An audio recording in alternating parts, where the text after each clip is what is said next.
Yung, what's up? Kamusta? Ayos ba tayo dyan? So, ngayong araw na to, nandito tayo ngayon sa may Rosie Kapihan. At ngayong araw na to, meron tayong mga mangilan-ngilan na sasagutin mga tanong. Dahil nga ngayong araw na to, makukuha na natin yung original ORCR ni RFI 175. So, tara, samahan niyo ako sa loob. Kunin na natin yung ating original na papel. Let's go.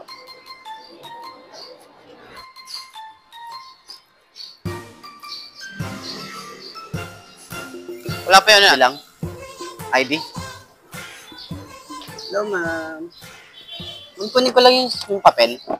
May nag-text sa akin na ano. Okay, habang naghihintay tayo na i-release yung original ORCR or CR, ikot muna tayo rito. Tapos, balikan ko kayo dun sa mga nagtatanong. Meron tayong mga ilan-ilang question lang naman. Pero ikot ko muna kayo dito para sa mga gustong kumuha dito sa may Rosie Kapihan, malapit dito sa amin. Ito yung mga unit na makikita nyo rito. So, ayan, dito sa likod, makita natin dito yung Passion. Ayan, Passion 125. Meron tayong kulay black, yellow, white, black and yellow. Tapos sa likod, mga repo. So, medyo dumami ulit yung repo nila. And then, pan-tricycle, meron pa rin sila rito, mga 125. And dito rin, 150. Ito naman, 150. Yun, 175. Dalawa na lang. Tapos, dito naman, Smart 125. And dito, marami silang RFI 175. Ito yung bago na. Yan, yung keyless na Desuse. Okay? So, meron silang maraming unit. Meron 3 rito. Merong isa, dalawa. Yan, meron sila doon. So, bali 5 units. Then doon, Smart. And Smart. Sparkle 150i, 125, yun doon sa labas. Ito, 150. Ayan. Okay. So, yan yung mga unit na available dito. Konti lang yung available nila ngayon. And then, mga naghahanap ng flash. Ang dami nagtatanong kung may available, saan ba available yung flash. Yung flash kasi, next batch, kasi mabilis talaga siyang maubos. And then, yung flame naman, nag-aabang tayo ng mga unit na available or madidistribute dito sa Bulacan. And, meron pang isa yung, tawag dito, yung mga ilalabas na parang RFI 175, yung Force 150i. So, ilalabas din yan ngayong taon, pero hindi ko sure kung kailan distribution dito sa Bulacan, no? Kasi malamang mauuna na naman dyan yung NCR. Ganun din yung nangyari sa Flame.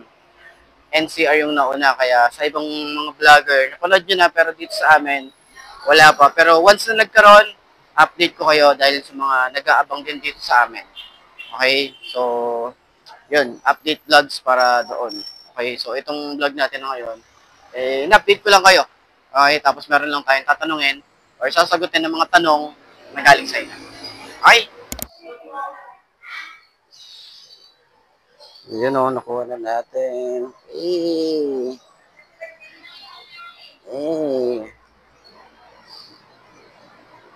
So, tara. Pag-usapan natin to. Okay, nakuha na natin yung ating original ORCR. Ito yung sa RFI 175 natin. So, hindi siya umabot ng 1 month. Tama ba? Kailan ko ba na ano to? Kasi ano ngayon itong araw na to ngayon ay, ang araw ngayon? 18. Yan. January 18. Okay, balik muna natin to. Tapos, meron tayong mga sasagutin na tanong na tinatanong palagi sa atin. Ito yung ORCR. Wow. Bagong bago. ORCR. Kasama ng mga resibo niya dati. Yan yung mga resibo niya. So, 3 years. Tayong nakaganito. Diba? Pero kung tatanungin niyo ako kung sulit ba, kung 3 years yung kukunin. So, for me, siguro, kung short yung budget nyo, tapos di nyo naman kaya nung medyo malaki yung monthly, sa 3 years, i-go nyo na yun. Pero, kung kaya nyo naman ng i-cash, or kaya nyo ng 1 year lang, para at least hindi masyadong matagal yung paghihirap nyo, eh, kunin nyo ng mas maiksi. Pero mas, ano ko, na i-cash nyo. No, kung bibili man ulit ako, gusto ko i-cash ko na lang din. Para, ang laki kasi ng tubo eh.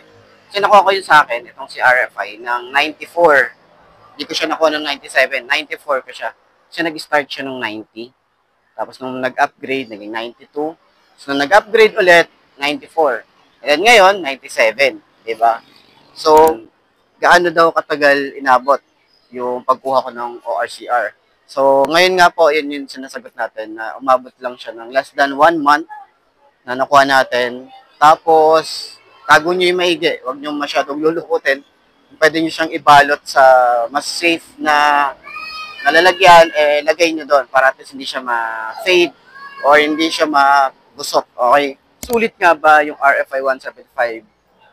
Sa 3 years, sulit siya para sa akin. Kasi nga, nagamit ko siya ng araw-araw. Trabaho, vlogs, long ride, short ride. Eh, nagamit ko siya. Talagang nasulit ko siya. May mga mangilan-ngilan ako mga issues sa kanya. Tapos, marami akong gustong baguhin din sa kanya. Pero hindi natin, ayoko kasi na mag-upgrade or mag-upgrade ng panggilid, mag-upgrade ng ganito, ng ganyan. Naglagay lang tayo ng mini driving light pero hindi pa naman na siya ginagamit ngayon. Kasi kumakain ng battery. So, tinanggal ko ulit pero hindi ko pa tinatanggal yung mini driving light.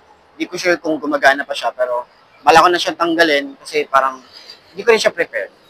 So, ano pa yung mga naging issue? Konti lang naman, minor issues lang naman. Tapos, yung pinaka ayoko lang is yung switch.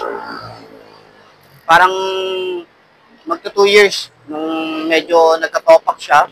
Tapos, nabanggit ko na rin last time yung ating T-post, yung bearing nun, yung knuckle bearing nun, nakadalawang palit na ako. So, lagi kasing nalulubak. Minsan, talagang sobrang lalim ng lubak. Eh, yun, nasisira yung bearing natin. And sa gulong, isang beses pa lang tayo nagpalit ng gulong. Okay?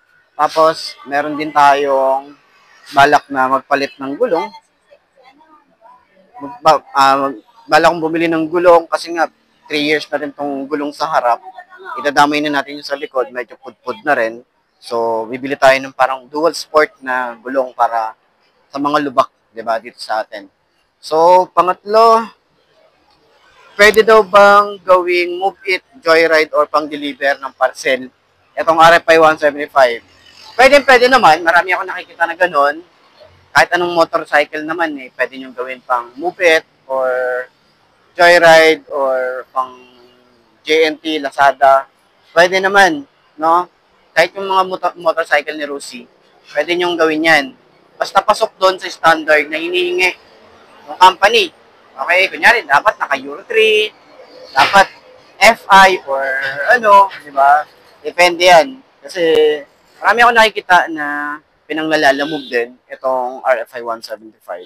So, sabi ko nga doon sa isang nagtanong na kung di ka masailan sa gas consumption, kasi medyo malakas sa gas itong RFI 175. Okay, medyo malakas talaga siya. Para kang naka 150cc na carb type. Ganun yung consumption niya. Kasi nasa 30 to 35 kilometers per liter ang consumption nito. So, yun lang naman yung mga tanong, no? Kung pwede, i-pang-deliver, pwede. Sa long ride, pwede yan. So, ayun. Sana nasagot ko yung tanong nyo. Siguro sa mga susunod naman na vlog, kung may mga tanong nga pala kayo, pwede nyong i-comment dyan para at least masagot natin dito sa channel natin na Kwentos. So, ayun, sana nakatulong to. Kung meron kayong mga tanong pa sa RFI natin, comment nyo lang yan. Sagutin natin yan para at least ma-shoutout ko na rin kayo, di ba? Pa-flash natin dyan yung mga pangalan na magtatanong. So, ngayong araw na to, nag-uumpisa pa lang yung araw natin na mag-vlog. And, ikot tayo ngayong araw na to. So, kailangan marami tayong may vlog ngayon. So, sa mga nagtatanong, kung araw-araw ba ako nag-vlog? Eh, hindi po. Araw-araw lang ako nag-upload. Pero sa isang araw na yon, yung buong araw na yon, mula alas 10 hanggang alas 3, nasa labas ako, nag-vlog ako. Kung ano yung kaya kong i-vlog, binablog ko. Okay?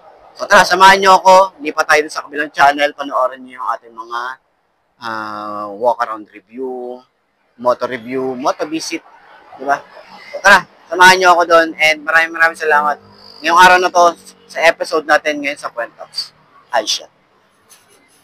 Let's go.